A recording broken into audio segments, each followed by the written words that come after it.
And இது எல்லாத்துக்கும் மேலே ஒரு வாட்டி முடிவு பண்ணிட்டா என் பேச்சை நானே கேட்க மாட்டேன் அப்படிங்கிற அந்த விஜய் டைலாக் தான் வந்து மெயினாக நான் சொல்லுவேன். அதாவது என் பேச்சு நான் கேட்கக்கூடாது, எவன் பேச்சு நான் கேட்கக்கூடாது. பார்ட்னருக்கு வந்து எந்த பிரச்சனைனாலும் நம்ம அவங்க கூட தான் நிற்கணும்.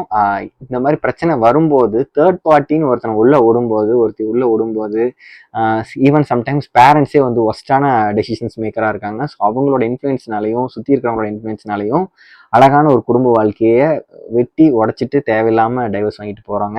ஸோ அதனால் சுய அறிவோட யோசிங்க. உங்கள் ரெண்டு பேத்துக்குள்ள உங்களை அவன் எந்த அளவுக்கு பார்த்துக்கிட்டான், உங்களை அவங்க எந்த அளவுக்கு பார்த்துக்கிறாங்கிறத உங்களுக்கு மட்டும்தான் தெரியும். அந்த ரோஜா நாட்களை மட்டும் நினச்சி ஸோ உங்கள் ரெண்டுத்துக்குள்ள நடக்கிற பிரச்சனையை நீங்களா சரி பண்ணிக்கணும். அந்த ஒரு மென்டாலிட்டி இருக்கணும். என்றைக்குமே ஒரு முடிவு எடுத்துட்டோம்னா அதுலேருந்து பின்வாங்கக்கூடாதுங்கிற ஒரு கான்சென்ட்ரேஷனில் இந்த மேரேஜ் லைஃப்பில் கண்டிப்பாக எப்போவுமே அந்த ஒரு மைண்ட் செட் இருக்கணும். ஸோ இது வந்து நான் சொல்கிறது எல்லா வகையிலுமே லைக் ஒரு வேளை உங்களோட பார்ட்னர் உங்களோட கணவனுக்கோ மனைவிக்கோ கல்யாணத்துக்கு பின்னாடி அவங்களுக்கு என்ன நிலைமை வந்தாலும், உடல் ரீதியாக எந்த பிரச்சனை வந்தாலும், கை கால் ஊனமானாலோ, அவங்களுக்கு மனநிலையே என்ன ஆனாலும், என்னடா அவசரமாக பேசுகிறேன்ட்டு இல்லை, இதுதான் ஃபேக்ட். ஆக்சுவலாக அந்த அளவுக்கு மைண்ட் செட் ரெடியாக இருக்கணும். அவங்களுக்கு நீ சாகிற வரைக்கும் அவங்கள நீ பார்த்துக்கணும். உனக்கு எதுனாலும் அவங்க தான், அவங்களுக்கு எதுனாலும் நீ தான் அப்படிங்கிற ஒரு மைண்ட் செட்டில் இருந்தால் மட்டும்தான் கல்யாணத்துக்குள்ளே போகணும். அதை விட்டுட்டு ஏதாவது ஒரு சின்ன பிரச்சனை வருது, அவங்க வாழ்க்கையில் ஏதாவது ஒரு டவுன்ஃபால் ஆகுறாங்க அப்படிங்கிறப்ப அவங்கள கைவிட்டுட்டு போகிறதும் ஒரு நம்பிக்கை துரோகம் தானே தவிர அது என்றைக்குமே ஒரு சரியான ஒரு கேரக்டர் கிடையாது.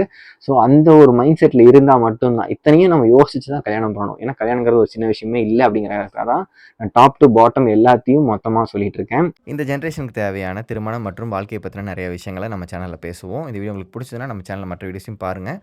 சப்ஸ்கிரைப் பண்ணாலும் சப்ஸ்கிரைப் பண்ணி சப்போர்ட் பண்ணுங்கள். சீக்கிரமாக அடுத்த வீடியோ வரேன். நன்றி, வணக்கம்.